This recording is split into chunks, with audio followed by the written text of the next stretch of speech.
ESPN, Mark Raymonde, the management firm that represents Conor McGregor, is suing Manny Pacquiao. Paradigm Sports Management filed a multi-million-dollar lawsuit Friday against Pacquiao, claiming breach of contract. They're seeking damages. Paradigm claimed they had exclusive rights to negotiate Pacquiao's next two fights and his upcoming bout with Errol Spence, which they're claiming has been brokered behind the firm's back. They're also saying they paid Manny $3.3 in advance and he has refused to return the money. So now they're seeking an injunction to keep Pacquiao from fighting Errol Spence. Now Pacquiao seems to be adamant that he will be proven correct in court. I can't argue with him or Paradigm. I got my own issues in my own life to worry about rather than their legal squabbles. I just want to see some fights actually manifest in boxing. Now I believe that Pacquiao was set to fight McGregor, but he got dusted off in January in a UFC fight and he was injured. Now, I don't want to go into whether Pacquiao is a thief, but, taking the $3.3 million and not paying it back. I'm talking from the standpoint if the fight is actually cancelled. Somebody's got to start pulling up the sanctioning bodies. I mean, there's 3 of them on board on this fight here. IBF, WBC and WBA. Injunctions and arbitrations shouldn't be preventing potentially historical boxing matchups from happening. It shouldn't be happening because the WBC should be doing their job. The WBA, IBF, they should be doing their job. It's not like they have to go digging and find out what potential roadblocks could stop these fights. These are news stories that I'm getting a hold of and you're getting hold of on ESPN and various other media. Now, it wasn't until Simon Jordan got at Mauricio and Mauricio took a knee and bailed. Well, you're supposed to be the governing body who sanctions fights, who overlooks the proceedings to make sure everything is above board and regulated. Why are we here? A historically important fight and somebody's got injunctions out on the fight. Why are we here? Why don't you make sure the path is clear and there's clean hands all around? Why did you allow Eddie Hearn and the Saudis to put all that work in and put a fight together, knowing there was an arbitration going on? How could you didn't have any direction on what fight the WBC was going to sanction? It all came down to the arbitration. It shouldn't come down to the arbitration. It's your belt. It's either Wilder and Fury or Fury and AJ. Regardless of how you conclude which fight is going to happen, that's how it should be. There shouldn't have been 2 fights trending at once. And this fight between Manny and Spence shouldn't be under threat where boxing fans are wondering, oh man, I wonder if we're going to get it or not. The only thing that should be cancelling these matches is coronavirus or one of the fighters get injured. Simon Jordan was questioning Mauricio about how are you privy to 2 separate contracts for 2 different fights and you don't know the logistics going in, that we don't get into a situation like that. 2 fights trending. I mean, apart from the Wilder fan base, how much harm do you think it did to boxing that the world was expecting this undisputed heavyweight title fight get snatched away from us? And now we could get this fight snatched away from us. In our naivety, we leave it down to you who are supposed to be the competent businessmen. You're the sanctioning body. Surely you wouldn't allow an undisputed heavyweight title fight to be publicised from either talking to Al Heyman, Bob Arum or Eddie Hearn, or what you've got on paper. But no, you've let the sport down too many times. Even if it's an unpopular decision to say, look, Fury won't be fighting AJ, you should have made one decision over the other. And we shouldn't be here with Pacquiao having all of this looming over his head. Last words on the Canelo Plant situation. I understand a lot of people are vexed with Canelo and the injury clause. But let's look at it like this. If Canelo is approaching the PBC for a fight for undisputed and Caleb is injured, well, Canelo doesn't get to fulfill his ambition of being undisputed. The only person who, well, I can't say the only person, because Canelo gains, he gets a bag load of money. But Canelo will end up basically keeping the lights on at the PBC potentially if Fox extend the deal on the strength of Canelo fighting on the network. So anyone thinking, well, you can't get 40 million for fighting a lower tier replacement, you've got to cover every corner in boxing because it's cutthroat out there. I mean, I don't believe Al Heyman wants to give away that belt like that. He doesn't want to give away the belt. And with fighters recently, very conveniently maybe, going down with Corona, what would stop Caleb to go down the same path? Cancelling the fight, for how long, we don't know. Allows Al and Caleb to hold the belt hostage a little longer. Canelo's not undisputed, but the PBC have gained a pay-per-view attraction to keep the lights on there. It's actually a genius clause from the people who handle Canelo's paperwork. Frustrating for me and you, the consumer, but very intelligent, however. There is a chance they could lure Canelo over there and not give him the undisputed fight that he so desires.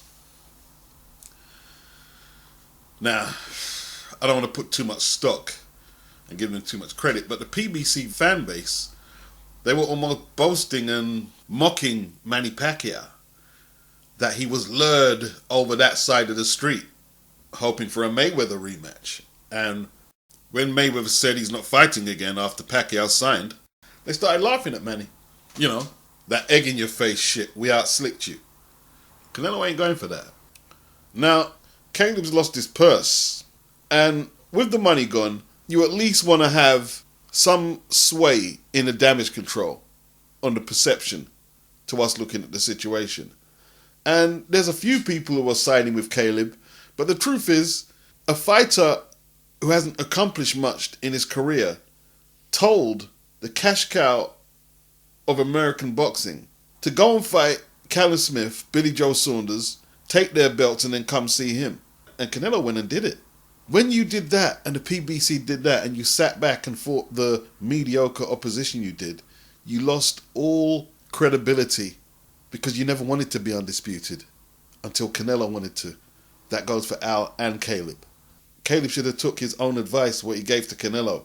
He should have went after Callum and Billy, or at least one of them, so both of them would have two straps. But no, Callum sat back and allowed Canelo to basically style on him. Like, okay, Caleb is never going to bridge the gap in popularity and his franchise worth with Canelo. He's never going to bridge it. But how you bridge it is with credibility. That's how Golovkin was able to get the extra money he asked for against Canelo, because he has more credibility than Caleb. I don't think Golovkin's got a good resume, but I have to accept there's a lot of media and a lot of fans who do give him that kudos. So he has sway and persuasion. We know this by how much he gets per fight on DAZN. Al Heyman has to build his fighters up if he wants them to be bona fide superstars. There's none of this fake it till you make it shit that's going to work. There's a few people mad at Canelo, but there's not enough to make him shamefaced or anything like that. And that's because Caleb's resume is so weak and he's done so little. I'm not sad that he's lost a $10 million purse. And I don't like talking like that. I don't like hating on anyone's earning potential, but I'm not sad he lost it. He kept the belt hostage, him and Al Heyman. He didn't have no more credibility than Callum or Billy Joe Saunders. His only bargaining chip to get that $10 million that says, oh, well, we're last. We're the last piece of the equation. If you don't take us on, you can't be undisputed. So you can't pay us 4 or 5 million like you paid the other two. You got to pay us 10. Nah, it's not acceptable. Got to do more. It's Al Heyman's job to be anticipating these situations. Build up your fighter, so when these opportunities come along, you can really do some proper bargaining. When that window was there for Caleb to fight Benavidez, unification, if he had took that, either Caleb or Benavidez would have 2 belts. They would have more people who have belief in them that they can beat Canelo in the media and the boxing public. It makes it harder for Canelo to walk away from these fights because of the public pressure and the media pressure. He was almost forced into fighting Erislandy Lara because a lot of people thought Lara was very credible. He did the same thing with Deontay Wilder and Charles Martin. They both had belts at the same time at the PBC, IBF and WBC, but he wasn't building up neither of them in the stable. Instead of putting them together, He thought, okay, I'll just promote them separately rather than make one of them be a big fish in the pond. In the end, Charles Martin sold his belt to AJ for $5 million. Al not anticipating that in a few fights' time, AJ is going to be doing 90,000 at Wembley and huge pay-per-view numbers in his home country. And he unified his 3 belts very quickly. AJ and Eddie, they decided not to sit on the belts like they're making Caleb sit on the belt, or Deontay Wilder. Ever since then, they've been trying all these grand schemes to boost up Wilder's profile. Got him a new fan base. He talks a lot more now. They tried the leverage tactics with Tyson Fury. Wilder turned down $120 million to fight for Undisputed. Now he has no belts. And in my opinion, no real chance of winning the 3rd fight against Tyson Fury. All because people like Richard Schaefer, Shelley Finkel and Al Heyman were playing network politics. Which I guess may be necessary for them, but what about the guys who are actually risking their health in there? You've got to take chances as a promoter. Like I said before, the boxers risk their health and their brain cells. As a promoter, you've got to risk your money. That's only fair. You can't try and hijack and hold everything to hostage on your network. Frank Warren was talking about using Derek Chisora as a tune-up for Joe Joyce. Des Sarni, who was interviewing him, was saying, come on Frank, Derek Chisora isn't nobody's tune-up. Frank was being a little facetious. Derek responded and said BT cannot afford him. Was he talking a load of tosh, or was what he was saying legitimate? Well, considering Joe Joyce's guarantee against Takam was 1.5 and Derek's guarantee against Joseph Parker was 2.5. I'm not going to get into all the A-side talk because, you know, it's not that big a difference, but Derek's the bigger earner. Derek's fight was box office on Sky. Joe's fight was pay-per-view on the fight website in America. Now, I don't need to tell you how that's going to do. 2 fighters that were not familiar with the American audience on at what time? 5 p.m. in the evening. But Frank conceded that whatever network, whether that's Sky, DAZN or BT, puts up the most money is where the fight will go. I don't know if Frank is thinking that he wants to host that fight on BT. It's not going to happen. Frank and Derek parted on, I'm not going to say bad terms, but it wasn't amicable. If you want to play, you got to pay. And Joe probably ain't going to be getting the shot at AJ anytime soon. And they've got to keep him relevant. And to keep him relevant, they've got to pay out for good opposition. Takam was a good fight for Joe. A stay busy fight. Maybe they can go down the pecking order next time out.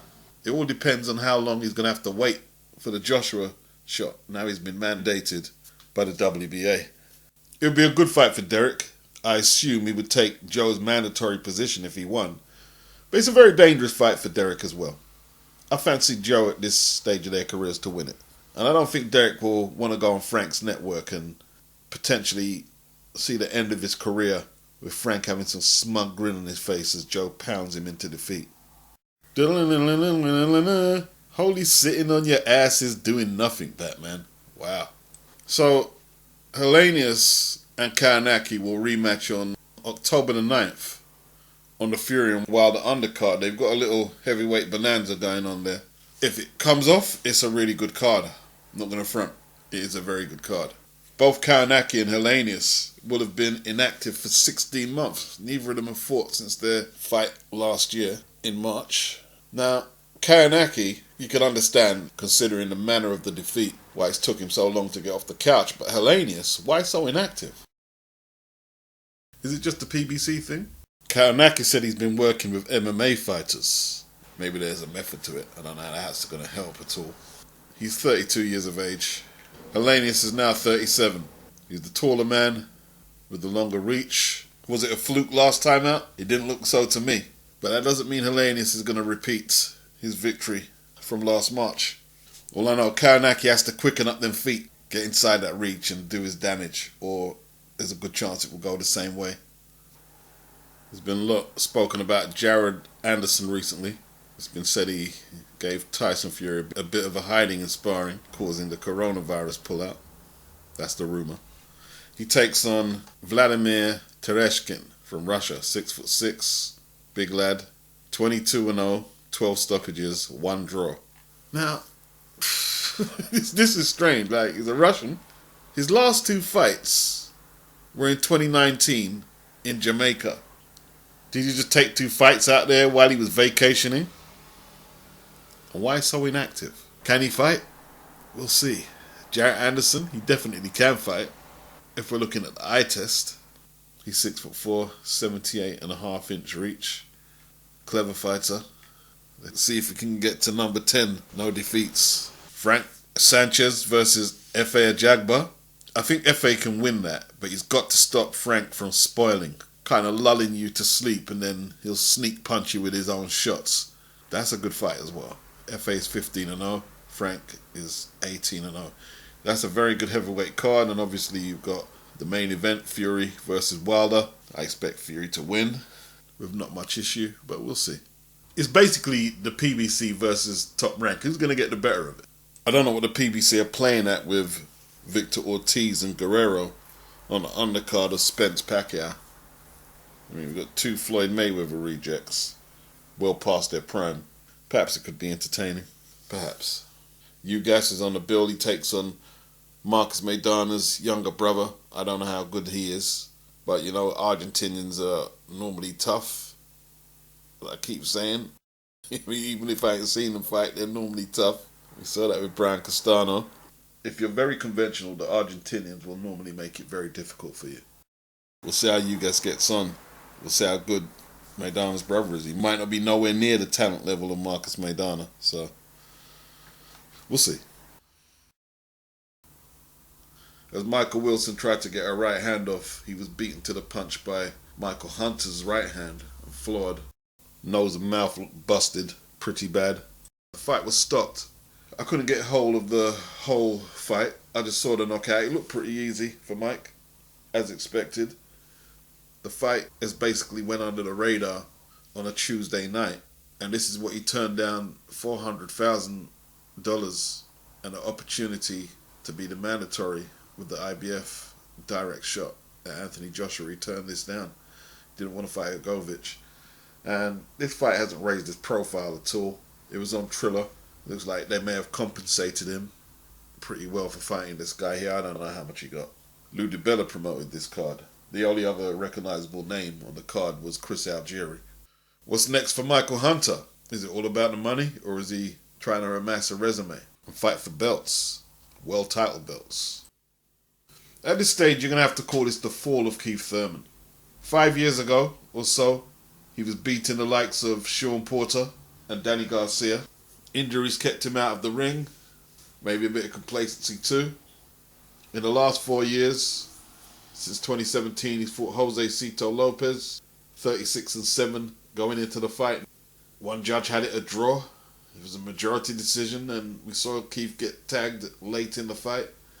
And he lost to an aging Manny Pacquiao, and he's been inactive for the last 2 years. So now they want to use Keith as a stepping stone, potentially now. Tank Davis would KO Keith Thurman, says Leonard Ellerby. I mean, they're not tagging Errol Spence to fight Tank Davis, or even Danny Garcia, or Sean Porter, out of all the PBC welters. They're looking at Keith Thurman because they believe he's damaged goods.